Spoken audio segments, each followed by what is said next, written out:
കഴിഞ്ഞ എപ്പിസോഡുകളിലായിട്ട് നമ്മൾ ഷെയ്ഡിംഗ് ആണ് ചെയ്തുകൊണ്ടിരിക്കുന്നത്. ബിന്ദുജം, രൈഖികം ഈ രണ്ട് രീതിയും നമ്മൾ ചെയ്തു കഴിഞ്ഞു.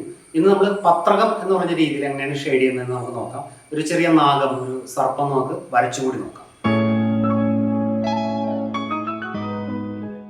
എല്ലാവർക്കും ആർട്ട് വിത്ത് മനോജ് മത്തശ്ശേരിൽ അടുത്ത എപ്പിസോഡിലേക്ക് സ്വാഗതം. ഇനിയും എൻ്റെ ഈ ചാനൽ സബ്സ്ക്രൈബ് ചെയ്യാത്തവർ ദയവായിട്ട് സബ്സ്ക്രൈബ് ചെയ്യുക. അതുപോലെ തന്നെ അതിലൊരു ബെല്ലൈക്കൺ ഉണ്ട്, അത് അമർത്തുകയാണെന്നുണ്ടെങ്കിൽ അപ്പോൾ നിങ്ങൾക്ക് നോട്ടിഫിക്കേഷൻസ് കിട്ടും. എൻ്റെ പുതിയ പുതിയ വീഡിയോസ് നിങ്ങൾക്ക് അപ്പോൾ തന്നെ കാണാൻ സാധിക്കും. കഴിഞ്ഞ കുറച്ച് എപ്പിസോഡുകളായിട്ട് നമ്മൾ ചെയ്തുകൊണ്ടിരിക്കുന്നത് ഏതൊക്കെ രീതിയിൽ ഷെയ്ഡ് ചെയ്യാന്നുള്ളതാണ്. നിങ്ങൾക്കറിയാം, ബിന്ദുജം, രൈഖികം, പത്രകം, ലേപനം ഈ 4 രീതികളാണ് പ്രധാനമായിട്ടും ചുവർചിത്രങ്ങളിൽ ഷെയ്ഡിങ്ങിനായിട്ട് ഉപയോഗിച്ചിരുന്നത്. അതിൽ നമ്മൾ രൈഖികവും ബിന്ദുജവും കഴിഞ്ഞ 2 എപ്പിസോഡുകളിൽ നമ്മൾ ചെയ്തു. ബിന്ദുജം എന്ന് പറഞ്ഞ രീതിയിൽ നമ്മൾ ചെയ്തു നോക്കിയത് ഒരു ആകാശവും മേഘവും, അതായത് ആകാശം നമ്മൾ ബിന്ദുജം രീതിയിൽ ചെയ്ത് അതിലൊരു മേഘമാണ് നമ്മൾ ചെയ്തത്. രൈഖികത്തിൽ നമ്മൾ ചെയ്തത് താമരയായിരുന്നു, ഒരു മാലയുടെ അറ്റത്തുള്ള ഒരു താമരപ്പൂവാണ് നമ്മൾ ചെയ്തത്. ഇനി നമ്മൾ ഇന്ന് ചെയ്യാൻ പോകുന്നത് പത്രകം എന്ന് പറഞ്ഞ ഒരു രീതിയിൽ എങ്ങനെയാണ് ഷെയ്ഡ് ചെയ്യുന്നതെന്നാണ് നോക്കാൻ പോകുന്നത്. പത്രകം വളരെ വ്യത്യസ്തമായ ഒരു ശൈലിയാണ്. ശരിക്കും നമ്മൾ ചെറിയ ചെക്സ് പോലെ ഹൊറിസോണ്ടൽ വെർട്ടിക്കൽ ലൈൻസ് തന്നെയാണ് നമ്മൾ ഉപയോഗിക്കുന്നത്. അതുകൊണ്ട് തന്നെ ആയിരിക്കാം ചിലപ്പോൾ നമ്മൾ സാധാരണ ചുവർചിത്രങ്ങളിൽ നിന്നും ഈ ഹൊറിസോണ്ടൽ വെർട്ടിക്കൽ ലൈൻസ് വെച്ചിട്ടുള്ള ഒരു സ്ട്രക്ചർ കുറച്ച് വ്യത്യാസമുണ്ട്. അതുകൊണ്ടാണ് പഴയ ചിത്രങ്ങളിൽ എനിക്ക് വളരെ കുറച്ച് മാത്രമേ പത്രകം ഉപയോഗിച്ച് കണ്ടിട്ടുള്ളൂ. പ്രധാനമായിട്ട് പത്രകം കണ്ടിരിക്കുന്ന ഏരിയകൾ എവിടെയാണെന്ന് വെച്ച് കഴിഞ്ഞിട്ടുണ്ടെങ്കിൽ അനന്തശയനത്തിലൊക്കെ നാഗങ്ങളെ അതുപോലെ അനന്തനെയൊക്കെ വരയ്ക്കുന്ന സമയത്ത് ആ ദേഹം ഷെയ്ഡ് ചെയ്യാനായിട്ട് സാധാരണ പത്രകം ഉപയോഗിച്ചായിട്ട് നമ്മൾ കാണുന്നുണ്ട്. പത്മനാഭപുരം പാലസിലെ അനന്തശയനം, മട്ടാഞ്ചേരി പാലസിലെ അനന്തശയനം, തൃപ്രയാർ ശ്രീരാമസ്വാമി ക്ഷേത്രത്തിലെ അനന്തശയനം, ഇവിടെ എല്ലാം അനന്തന് കൊടുത്തിരിക്കുന്നത് പത്രകം രീതിയിലുള്ള ആ ഒരു ഷെയ്ഡിങ് തന്നെയാണ്. പിന്നെ അത് കൂടാതെ ഞാൻ നോക്കിയപ്പോൾ 1-2 സ്ഥലത്ത് കണ്ടത് ചില മുനിമാരുടെ വസ്ത്രങ്ങളിൽ ചിലയിടങ്ങളിൽ മാത്രം പത്രകം ചെയ്തതായിട്ട് കാണുന്നുണ്ട്. കൂടുതലും രൈഖികവും ബിന്ദുജവും ലേപനവും തന്നെയാണ് പഴയ വർക്കുകളിൽ കാണുന്നത്. നമുക്കിന്നൊരു നാഗത്തെ വരച്ചിട്ട് പത്രകം രീതിയിൽ അത് നമുക്കൊന്ന് ഷെയ്ഡ് ചെയ്യാം. നമ്മൾ ഓൾറെഡി ഒരു സർപ്പം നമ്മളിന്ന് ആ ഒരു ഷെയ്ഡിങ് മെത്തേഡ് കാണിക്കാൻ വേണ്ടി മാത്രമാണ് ഒരു സർപ്പത്തിൻ്റെ തലഭാഗം നമ്മൾ ഇവിടെ വരച്ചു വെച്ചിട്ടുണ്ട്. അത് ഞാൻ യെല്ലോ ഓക്കർ ഗാംബോജ് ഹ്യൂ മിക്സ് വെച്ചിട്ട് ജസ്റ്റ് ഔട്ട്ലൈൻ ചെയ്തിട്ടുണ്ട്. നമുക്കിനി ഇതിൻ്റെ മുകളിൽ കൂടി നമുക്കിത് ഷെയ്ഡിങ് എങ്ങനെ തുടങ്ങണമെന്ന് നമുക്ക് നോക്കാം. അതിന് മുമ്പായിട്ട് നമുക്കിത് ഒന്നും കൂടി നമ്മൾ ഷെയ്ഡ് ചെയ്യാൻ ഉദ്ദേശിക്കുന്ന കളർ വെച്ച് വരയ്ക്കണം. അപ്പോൾ അതിന് വേണ്ടിയിട്ട് ഞാൻ സാറ്റ് ഗ്രീനും പ്രഷ്യൻ ബ്ലൂവും അതിൻ്റെ ഒപ്പം സ്വല്പം ബേൺസ് ചെയ്യാനും കൂടി ചേർത്തുള്ള ഒരു മിക്സ് ഞാൻ ഇവിടെ റെഡിയാക്കിയിട്ടുണ്ട്. സാറ്റ് ഗ്രീൻ അതുപോലെ തന്നെ പ്രഷ്യൻ ബ്ലൂ, കുറച്ച് മാത്രം ബേൺസ് ചെയ്യണം. നമ്മളത് വെച്ചിട്ട് നമുക്കിത് ആദ്യം ഒന്ന് വരയ്ക്കാം. നമ്മൾ വരച്ചു വെച്ചിരിക്കുന്ന ഔട്ട്ലൈൻ്റെ മുകളിൽ കൂടി നമ്മളിപ്പോൾ ആ കളർ വെച്ചിട്ട് നമ്മൾ വരയ്ക്കുകയാണ്.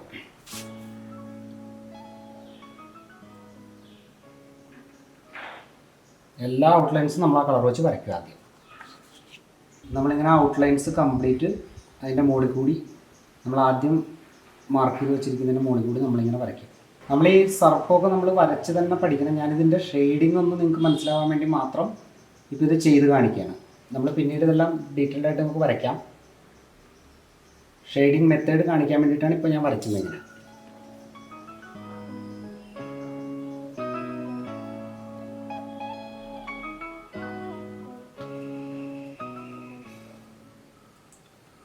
നമ്മൾ നേരത്തെ യെല്ലോ വെച്ച് വരച്ചിരിക്കുന്ന ഔട്ട്ലൈൻ മുഴുവൻ നമ്മൾ രണ്ടാമത് വരയ്ക്കണം. ആദ്യം സർപ്പത്തിൻ്റെ നടുക്ക് എപ്പോഴും നമുക്ക് കാണാം ഇങ്ങനെ ഒരു വെള്ള ഭാഗം ഉണ്ടാവും നമ്മൾ വരയ്ക്കുമ്പോൾ.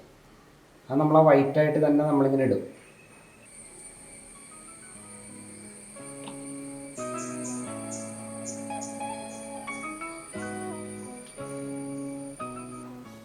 ഇതാണ് നമ്മൾ ഫേസ് ആയിട്ട് വരുന്ന ഭാഗമാണ് ഞാനിപ്പോൾ വരയ്ക്കുന്നത്.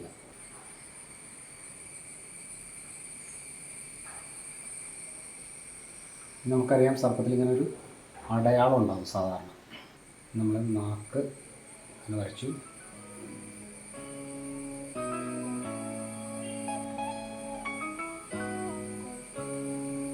അപ്പോൾ നമ്മൾ സർപ്പത്തിൻ്റെ ഏതാണ്ട് ഔട്ട്ലൈൻസ് കംപ്ലീറ്റ് വരച്ചിരിക്കുകയാണ്. ഔട്ട്ലൈൻ ഏതാണ്ട് കംപ്ലീറ്റ് ആയിട്ടുണ്ട്. അപ്പോൾ നമ്മൾ വരച്ചു കഴിഞ്ഞു, ഔട്ട്ലൈൻ ഇട്ട് കഴിഞ്ഞു. ഇനി നമുക്ക് ഇത് കംപ്ലീറ്റ് ആയിട്ട് നമ്മൾ എവിടെയൊക്കെയാണ് നമുക്ക് കളർ ചെയ്യേണ്ടതെന്ന് നിങ്ങൾ നോക്കിക്കോളൂ. നമ്മൾ ഷെയ്ഡ് ചെയ്യാൻ പത്രകം ഷെയ്ഡ് ചെയ്യേണ്ട സ്ഥലങ്ങളെല്ലാം നമ്മൾ കളർ ചെയ്യാൻ പോകണം. ഫുള്ളായിട്ട് നമ്മൾ ഫില്ല് ചെയ്യും. നമ്മൾ ആ ഒരു കളർ മിക്സ് ഞാൻ പറഞ്ഞില്ലേ, പ്രഷ്യൻ ബ്ലൂ, സാറ്റ് ഗ്രീൻ, അതിൻ്റെ ഒപ്പം സ്വല്പം ബേൺസ് ചെയ്യാൻ കൂടി ചേർത്ത കളർ മിക്സ് വെച്ചിട്ട് നമ്മൾ കംപ്ലീറ്റ് ആയിട്ട് ഫില്ല് ചെയ്യണം. അത് ഫുള്ളായിട്ട് നമ്മൾ ആദ്യം അത് കളർ ചെയ്യുന്നു. കണ്ണിൻ്റെ അവിടെ നമ്മൾ വിടുന്നു, കണ്ണിൻ്റെ അവിടെ ഒന്നും ചെയ്യുന്നില്ല. ബാക്കി നമ്മൾ ചെയ്യേണ്ട സ്ഥലങ്ങൾ കംപ്ലീറ്റ് ആയിട്ട് ആ ഒരു ഷെയ്ഡ് വെച്ചിട്ട് നമ്മൾ കളർ ചെയ്തെടുക്കുകയാണ്.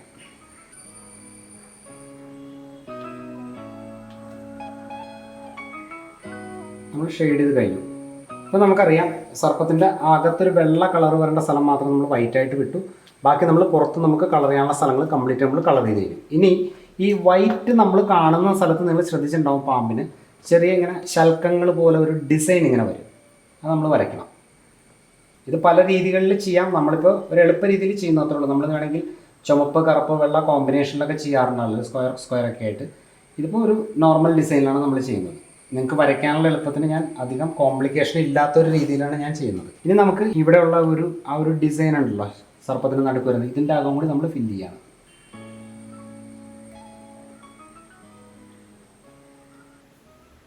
ഇപ്പം നിങ്ങൾക്ക് നോക്കിയാൽ കാണാം, ഇപ്പോൾ നമുക്കൊരു പാമ്പിൻ്റെ ഏതാണ്ട് രൂപം ആയിട്ടുണ്ട്. ഇനിയാണ് നമ്മൾ ഷെയ്ഡിങ് ചെയ്യാൻ പോണത്. ഞാനപ്പോൾ ആദ്യം ഈ ബാക്കി നമ്മൾ പറഞ്ഞ പത്രകം സൈഡ് ചെയ്യണതിന് മുമ്പ് ഞാൻ ആദ്യമായിട്ട് നമുക്ക് ഈ സൈഡൊന്ന് ഷെയ്ഡ് ചെയ്യാനുണ്ട് ലൈറ്റായിട്ട്. അത് ആദ്യം നമുക്ക് ചെയ്യാം. അതിനുശേഷം നമുക്ക് അകത്തേക്കുള്ള ഷെയ്ഡിങ് ചെയ്യാം, പത്രകം സൈഡിലുള്ള ഷെയ്ഡ് ചെയ്യാം. ഇത് നമ്മൾ ലേപനം രീതിയിൽ തന്നെയാണ് ചെയ്യുന്നത്. വളരെ ലൈറ്റായിട്ടുള്ളൊരു ഷെയ്ഡിങ്ങാണ് ഇവിടെ വരുന്നത്. കണ്ടോളൂ നിങ്ങൾ ചെയ്യണത്, ശ്രദ്ധിച്ചോളൂ കേട്ടോ. നിങ്ങൾ ഇതുപോലെ തന്നെ നോക്കി ചെയ്യണം. വളരെ ലൈറ്റായിട്ടുള്ളൊരു ഷെയ്ഡിങ്ങാണ് ഇവിടെ ചെയ്യുന്നത്. ആദ്യം ഷെയ്ഡ് ചെയ്തതിന് ശേഷം നിങ്ങൾ വെള്ളം നന്നായിട്ട് ചേർത്തിട്ട്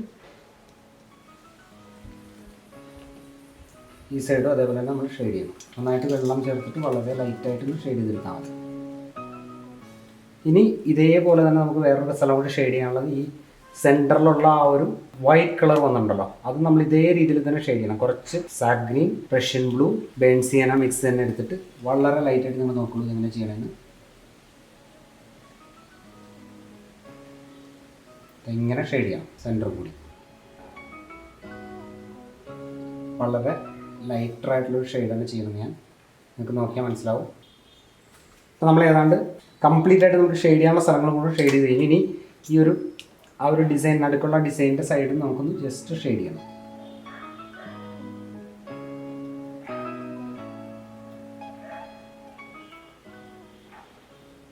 ഈ ഷെയ്ഡിങ് ഞാൻ വലിയൊരു ഇമ്പോർട്ടൻസോടുകൂടിയല്ല ചെയ്തിരിക്കുന്നത്. കാരണം നമ്മൾ പത്രകമല്ല ഇപ്പോൾ ചെയ്തിരിക്കുന്നത്. ഈ അകത്ത് ചെയ്ത എല്ലാം വാഷ് ആണ്. ഇനി നമ്മൾ പത്രകം രീതിയിൽ എങ്ങനെ ഷെയ്ഡ് ചെയ്യാൻ പോകണമെന്ന് നിങ്ങൾ നോക്കിക്കോളൂ. അതിന് കുറച്ച് നമുക്ക് ബ്രൗണിഷ് കളർ എടുക്കാം. കുറച്ച് ബ്രൗൺ കൂടുതൽ എടുക്കണം. അതിന് ബ്രൗൺ കുറച്ച് ആഡ് ചെയ്തിട്ടാണ് നമ്മൾ അതിന് വേണ്ടിയിട്ട് ആ മിക്സ് റെഡിയാക്കുന്നത്. കുറച്ച് ബ്രൗണും കുറച്ച് ബ്ലൂവും കുറച്ച് ഗ്രീനും കൂടി ചേർത്തിട്ടുള്ളൊരു മിക്സാണ് നമ്മൾ ചെയ്യണത്. നോക്കിക്കോളൂ നിങ്ങൾ ഞാൻ എങ്ങനെ ചെയ്യാൻ പോകുന്നത്. ഇതാ ഇത് എനിക്ക് തോന്നുന്നു നമ്മൾ പാമ്പുകൾ കാണുമ്പോൾ തന്നെ നമുക്കറിയാം അതിൻ്റെ പുറത്തൊരു ഡിസൈൻ വരുന്നുണ്ട് സാധാരണയായിട്ട്. ആ ഡിസൈൻ ഇതുപോലെ ഇരിക്കും വരുന്നത് സാധാരണ. ഒരു ചെറിയ ചെറിയ ശൽക്കങ്ങൾ പോലെ നമുക്ക് കാണാം. അതുകൊണ്ടായിരിക്കണം പത്രകം യൂസ് ചെയ്യാനുള്ള കാരണം. അതിന് ഇങ്ങനെ കംപ്ലീറ്റ് നമ്മൾ ആ ഒരു ഔട്ടർ മുഴുവൻ നമ്മളിങ്ങനെ ചെയ്യണം. കാരണം നമ്മൾ ഡാർക്കായിട്ട് ചെയ്തിരിക്കുന്ന വശങ്ങൾ മുഴുവൻ ഇതുപോലെ നമ്മൾ ചെയ്യും. അതുപോലെ ഈ സൈഡ് നമ്മൾ ചെയ്യും. ഈ സൈഡിലെ എൻഡിൽ മാത്രം നമ്മളിങ്ങനെ ആ ഒരു പത്രകം വരാനുള്ള ആ ഒരു ഡിസൈൻ വരാനുള്ള സ്ഥലം മാത്രം നമ്മൾ ചെയ്യണം. ഇതാ ഇത് കാണാമല്ലോ അല്ലേ. നമ്മളിങ്ങനെ കംപ്ലീറ്റ് ആയിട്ട് ഇത് ചെയ്യണം. ഈ മോൾവശം വരുമ്പോഴും നമ്മൾ അതേപോലെ തന്നെ അതേ കളർ വെച്ചിട്ട് തന്നെ നമ്മളിങ്ങനെ ചെയ്ത് പോകണം. ഇനി ഇതിൻ്റെ ക്രോസും നമ്മൾ ചെയ്യണം. തിരിച്ച് നോക്കിക്കോളൂ, സ്ക്വയർ പോലെ നമ്മളിങ്ങനെ തിരിച്ച് നമ്മൾ കട്ട് ചെയ്യണം വരച്ചത്. ഇതൊരു ടൈപ്പ് ഓഫ് ഷെയ്ഡിങ് ആണ്. ഒക്കെ അതിൻ്റെ ഭംഗി വരുന്നുണ്ട്. ഇപ്പോൾ നമ്മൾ ആ പാമ്പിൻ്റെ വരയ്ക്കുമ്പോൾ ഇങ്ങനെ കട്ട് ചെയ്ത് വരയ്ക്കുമ്പോഴാണ് അതിൻ്റെ ഒരു ശൽക്കങ്ങളുടെ ഭംഗി പോലെ ഇങ്ങനെ വരും. അപ്പോൾ അതിങ്ങനെ നമ്മൾ ആദ്യം വരച്ച വരകളെ നമ്മൾ കട്ട് ചെയ്തുകൊണ്ട് ഇങ്ങനെ തിരിച്ചും അതേപോലെ തന്നെ ഷെയ്ഡ് ചെയ്യണം. നേരത്തെ വരച്ച വരയുടെ ഓപ്പോസിറ്റ് സൈഡിൽ നമ്മളിങ്ങനെ കട്ട് ചെയ്യും. നിങ്ങൾക്ക് കാണാനൊക്കെ വരയ്ക്കണം. കണ്ടോ, ഇത് ഞാനിങ്ങനെ കട്ട് ചെയ്ത് വന്നു കംപ്ലീറ്റ് ആയിട്ട്. ഇനിയിപ്പോൾ മോൾ വശത്താണ്. മോൾ വശത്ത് നമ്മൾ ചെയ്യുമ്പോൾ ഇവിടെ നിന്ന് ഇങ്ങനെ ഇതാ നോക്കിക്കൊള്ളുന്നു. കണ്ടോ, ഇപ്പം നമുക്ക് ശരിക്കും ആ ഒരു പാമ്പിൻ്റേതായിട്ടുള്ള രീതിയിലേക്ക് അത് വന്നു. ഇനി നമുക്ക് കുറച്ചും കൂടി ഡാർക്കാക്കാം സൈഡ്. മോൾ വശം നമുക്ക് ആദ്യം ചെയ്യാം. ഇതാ ഇവിടെ നോക്കിക്കോളൂ. ആ ഒരു ഇവിടെ വരുമ്പോൾ ശരിക്കും അതിൻ്റെ ഒരു ഷേപ്പ് ഉണ്ട് പാമ്പിൻ്റെ. ഇതിൽ നമുക്ക് വേണ്ട മനോധർമ്മങ്ങളൊക്കെ ആവശ്യത്തിന് വേണമെങ്കിൽ ഉപയോഗിക്കാം കേട്ടോ, അതിനൊന്നും തെറ്റൊന്നുമില്ല. നമ്മളിപ്പോൾ ഒരു മെത്തേഡാണ് നമ്മളിപ്പോൾ കാണിക്കുന്നത്. അപ്പോൾ ഇതിൽ ഈ ഒരു മെത്തേഡാണ് നമ്മൾ ചെയ്യേണ്ടത്. അപ്പോൾ നമുക്കിത് ഏത് രീതിയിൽ വേണമെങ്കിലും നമുക്കിത് വ്യത്യാസങ്ങൾ വരുത്താം, അതിലൊന്നും തെറ്റില്ല. എന്നാലും സാധാരണ വരയ്ക്കുന്ന രീതികളിലൊന്നാണ് ഞാനിപ്പോൾ വരച്ചുകൊണ്ടിരിക്കുന്നത്.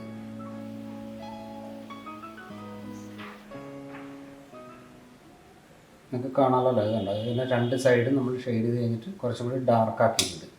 ഇനി അതുപോലെ നമുക്ക് ചെയ്യാനുള്ളത് ഈ ഒരു സെൻറ്ററിൽ നമ്മൾ കൊടുത്തിരിക്കുന്ന ഒരു ഡിസൈൻ ഉണ്ടല്ലോ സാധാരണ പാമ്പിൽ നമ്മൾ കാണുന്നത്, അത് നമ്മൾ അതേപോലെ തന്നെ ആ ഒരു കളറിൽ തന്നെ നമ്മൾ ചെയ്യും.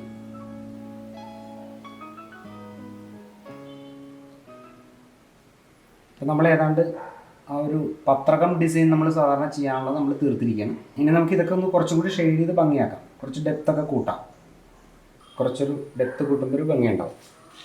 അതുപോലെ തന്നെ ഈ സൈഡിൽ ഇങ്ങനെ നമ്മൾ ആദ്യം നമ്മൾ ചെയ്തില്ല, ഷെയ്ഡ് ചെയ്തില്ല, അതിൻ്റെ സൈഡിലത്തെ വരകളൊക്കെ ഒന്നും കൂടി തെളിച്ചു. ഇവിടെയൊക്കെ നമുക്കൊന്ന് കുറച്ച് ഷെയ്ഡ് ചെയ്ത ഭംഗിയുണ്ടാവും. ഇനി നമുക്ക് ഈ സൈഡ് നമുക്ക് വേണമെങ്കിൽ കുറച്ചും കൂടി ഇങ്ങനെ ചെയ്യാം. ഇങ്ങനെ ചെയ്യുമ്പോൾ ഒരു ഷെയ്ഡിങ് എഫക്റ്റുമായി ആ ഒരു പത്രകത്തിൻ്റെ രീതിയിൽ നിന്ന് നമ്മൾ മാറുന്നില്ല. ആ ഒരു കട്ടിങ് തന്നെയാണ് നമ്മളിവിടെ ചെയ്യുന്നത്. അല്ലാണ്ട് നമ്മൾ ഷെയ്ഡിങ് ചെയ്യുമ്പോൾ ഒരിക്കലും ഇത് ലേപനമായിട്ടല്ല ചെയ്യുന്നത്. നിങ്ങൾക്ക് കണ്ടറിയാം ഷെയ്ഡ് ചെയ്യുന്നുണ്ട്. എന്നാൽ അവിടെ നമ്മൾ ചെറിയ ചെറിയ വരകൾ വരച്ചിട്ട് ആദ്യം വരച്ച അതേ രീതിയിൽ തന്നെയാണ് നമ്മൾ ചെയ്തു പോകുന്നത്. ഇപ്പോൾ ഒരു സർപ്പത്തിൻ്റെ ഏതാണ്ട് കംപ്ലീറ്റ് ആയ രീതിയിൽ നമുക്ക് കാണാം. ഇവിടെ വരുമ്പോൾ ഇങ്ങനെ ചെയ്യാം. ഈ കളറൊക്കെ നമുക്ക് കുറച്ചും കൂടി ഡെപ്ത്ത് കൂട്ടണമെന്നുണ്ടെങ്കിൽ നമുക്കിവിടെ ഇങ്ങനെ ചെയ്തിട്ട് ഡെപ്ത്ത് കൂട്ടാം. നമുക്ക് ഏത് രീതിയിലാണ് വേണ്ടതെന്ന് വെച്ചാൽ ആ രീതിയിൽ ചെയ്തെടുക്കാവുന്നതാണ്. ഇനി നമുക്ക് ഈ സെൻറ്ററിലുള്ള ആ ഒരു ലൈൻസ് ഉണ്ടല്ലോ, ഞാൻ ആദ്യം ചെയ്ത ആ വെള്ളയുടെ മുകളിലുള്ള ലൈൻസ്, അതും കൂടി നമുക്കൊന്ന് തെളിച്ചെടുക്കാം. രണ്ട് സൈഡ് മാത്രം ഇത്തിരി ഡാർക്കാക്കി കഴിഞ്ഞാൽ നമുക്ക് അവിടെ ഒരു ഷെയ്ഡിങ് എഫക്റ്റ് ആവും. സൈഡ് നമ്മളിങ്ങനെ ഷെയ്ഡ് ചെയ്യുമ്പോൾ ഒരു ഭംഗിയുണ്ട്. ഇനി നമുക്ക് വളരെ ലൈറ്റായിട്ട് ഇതിൻ്റെ സൈഡ് മാത്രം ഇങ്ങനെ ചെയ്യുമ്പോൾ നമുക്ക് ആ ഒരു എഫക്റ്റ് കിട്ടും. അതിന് വേണ്ടിയിട്ട് നമ്മളത് ചെയ്യുന്നത്. ഏതാണ്ട് ഇപ്പോൾ നമ്മൾ കംപ്ലീറ്റ് ചെയ്തിരിക്കുകയാണ്. ഇനി നമ്മൾ ബ്ലാക്ക് ഇടണം. ബ്ലാക്ക് എങ്ങനെ ഇടണമെന്ന് നമുക്ക് പരിശോധിക്കാം. ബ്ലാക്കിന് വേണമെങ്കിൽ നിങ്ങൾക്ക് ബ്ലാക്കിൻ്റെ ഒപ്പം കുറച്ച് ഇന്ത്യൻ ഇങ്ക് ആഡ് ചെയ്യാം. ഞാൻ പക്ഷേ ഇതൊരു ട്യൂട്ടോറിയൽ കാരണം ഞാൻ ബ്ലാക്ക് വാട്ടർ കളർ മാത്രം തന്നെ വെച്ചിട്ടാണ് ഞാൻ ചെയ്യുന്നത്. ഔട്ട്ലൈൻ മാത്രം നമ്മൾ ചെയ്യുന്നുള്ളൂ. ഔട്ട്ലൈൻ മാത്രം നമ്മൾ ആദ്യം ബ്ലാക്ക് വെച്ചിട്ട് നമുക്ക് ചെയ്യാം. എപ്പോഴും നമ്മളൊരു മ്യൂറൽ ചെയ്യുമ്പോൾ അതിൻ്റെ ഏറ്റവും ഭംഗി വരുന്നത് നമ്മൾ ഔട്ട്ലൈൻ കംപ്ലീറ്റ് ആയിട്ട് ചെയ്യുമ്പോഴാണ്. അപ്പോൾ അതുകൊണ്ട് നമ്മൾ ഔട്ട്ലൈൻ എപ്പോഴും ബ്ലാക്ക് വെച്ചിട്ട് ചെയ്യണം. അപ്പോൾ അതിൻ്റെ ഒരു കംപ്ലീഷൻ വരുള്ളൂ വർക്കിൻ്റെ. ബ്ലാക്ക് കളർ വെച്ചിട്ട് നമ്മൾ കംപ്ലീറ്റ് ഔട്ട്ലൈൻസും ആദ്യം ചെയ്യും. പിന്നെ ഇതിൻ്റെ അകത്ത ലൈൻ. ഇനി വളരെ ഇമ്പോർട്ടൻ്റ് ആയിട്ടുള്ളൊരു കാര്യം ഫേസ് നമ്മൾ ചെയ്യുമ്പോൾ കണ്ണ്, വായൊക്കെ വളരെ ഇമ്പോർട്ടൻ്റ് ആണ്. അത് സൂക്ഷിച്ച് ചെയ്യണം നമ്മൾ ചെയ്യണ സമയത്ത്.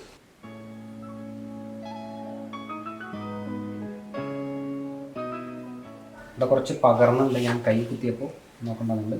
ഇതാണ് വായ് നമ്മൾ ഇങ്ങനെ ആദ്യം ചെയ്തു. അതിൻ്റെ മുകളിൽ കൂടി നമ്മൾ ബ്ലാക്ക് ഇട്ടു. അതിൽ നമ്മൾ നാക്ക് ഇങ്ങനെ പിളർന്നിരിക്കുന്ന നാക്കാണ്, അത് രണ്ടെണ്ണം നമ്മൾ വരച്ചു. ഇനി നമുക്ക് ഈ ഒരു ഡിസൈൻ ഉണ്ടല്ലോ ആ ഒരു ദേഹത്ത്, അത് നമ്മൾ ചെയ്യണം. അതും ബ്ലാക്ക് ഇട്ടാൽ നല്ല ഭംഗിയായിരിക്കും. അതിൻ്റെ കൂടെ ഔട്ട്ലൈൻ നമ്മൾ ബ്ലാക്ക് ഇടണം. അത് കംപ്ലീറ്റ് ആയിട്ട് നമ്മൾ ബ്ലാക്ക് ഔട്ട്ലൈൻ വെച്ചിട്ട് തന്നെ കംപ്ലീറ്റ് ചെയ്യണം. ഇനി നമുക്ക് ഈ ലൈനും കൂടി ബ്ലാക്ക് വെച്ചിട്ട് വരയ്ക്കാം. വളരെ തിന്നായിട്ട് രണ്ട് സൈഡ് മാത്രം ബ്ലാക്ക് വെച്ചിട്ട് നമ്മൾ വരച്ചിട്ട്, പാമ്പ് കണ്ടിട്ടുള്ളവർക്ക് മനസ്സിലാവും നമ്മൾ ചെയ്തിരിക്കുന്നത് കാണുമ്പോൾ. ഇനി വളരെ ഇമ്പോർട്ടൻ്റ് ആയിട്ടുള്ള സ്ഥലമാണ് കണ്ണ് ഞാൻ വരയ്ക്കാൻ പോണ്. കണ്ണും കൂടി വരയ്ക്കുമ്പോഴാണ് അതിൻ്റെ കംപ്ലീഷൻ വരുന്നത്. കണ്ണ് നമ്മൾ വളരെ സൂക്ഷിച്ച് വരയ്ക്കണം. നമ്മൾ ആ ഒരു ഫേസിൻ്റെ കംപ്ലീറ്റ് എക്സ്പ്രഷൻ വരുന്ന കണ്ണിലാണ്. കണ്ണ് നമ്മൾ നല്ല ഭംഗിയായിട്ട് വരയ്ക്കണം. ഇപ്പോൾ ശരിക്കും പാമ്പിൻ്റെ രൂപം കംപ്ലീറ്റ് ആയി. ഇപ്പോൾ ഒരു 3 ഡയമെൻഷണൽ എഫക്റ്റ് സെൻറ്ററിൽ വരാൻ വേണ്ടിയിട്ടാണ് ഞാൻ രണ്ട് സൈഡ് മാത്രം അങ്ങനെ ബ്ലാക്ക് വെച്ചിട്ട് ചെയ്യുന്നത്.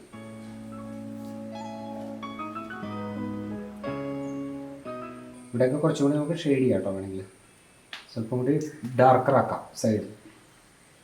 ഷെയ്ഡിങ് ആണ് വളരെ ഇമ്പോർട്ടൻ്റ് ആയിട്ടുള്ളൊരു മറ്റൊരു കാര്യം നമ്മൾ വരയ്ക്കുമ്പോൾ. അപ്പോൾ നമുക്ക് എത്ര കൊണ്ട് ഷെയ്ഡ് ചെയ്യാൻ പറ്റണോ അത്രയും നമുക്ക് ചെയ്യാം.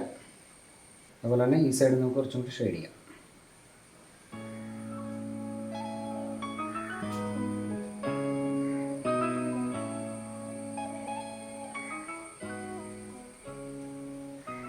അപ്പോൾ നമ്മുടെ വർക്ക് ഏതാണ്ട് കംപ്ലീറ്റ് ആയിട്ടിരിക്കുന്നത്. ഇപ്പോൾ നിങ്ങൾക്ക് നോക്കിയാൽ കാണാം, ഈ സൈഡിൽ നമ്മൾ ചെയ്തിരിക്കുന്നതെല്ലാം പത്രകം എന്ന് പറഞ്ഞാൽ ആ ഒരു മെത്തേഡിലുള്ള ഷെയ്ഡിംഗ് ആണ് ചെയ്തിരിക്കുന്നത്. സൈഡ് ഇതെല്ലാം നമ്മൾ വാഷ് തന്നെയാണ് ചെയ്തിരിക്കുന്നത്. പത്രകം ഞാൻ പറഞ്ഞല്ലോ വളരെ കുറച്ച് സ്ഥലങ്ങളിൽ മാത്രമേ ഉപയോഗിക്കുള്ളൂ സാധാരണയായിട്ട്.